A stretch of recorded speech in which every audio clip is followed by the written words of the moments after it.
Hello everyone. In this video, I'm going to show you how to use the SQL Server import and export wizard to create or update a database using an Excel or CSV file.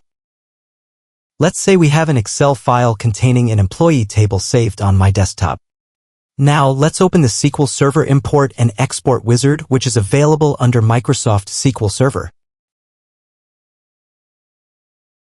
Click Next, then choose Microsoft Excel as the data source.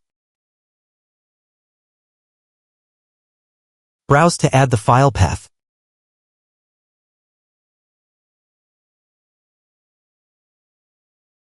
Select your Excel version, in my case, it's Microsoft Excel 2016, and make sure to check the option First Row has column names.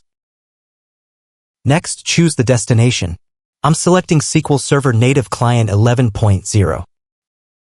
For the database, I'll use the existing CHTS database, but you can also create a new one here.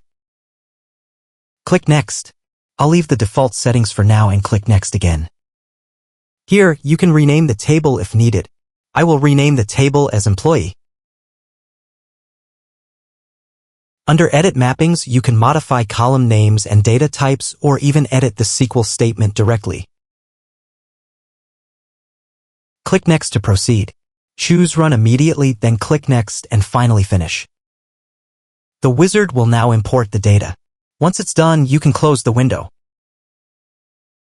Now, open SQL Server Management Studio.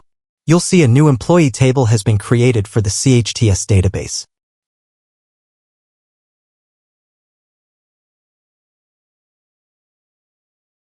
Run a simple query like select star from employee and you'll see that all the data from the Excel file is now in your SQL database.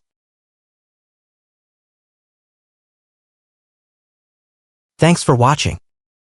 If you found this video helpful, please like, comment, subscribe, and share this channel. Thank you.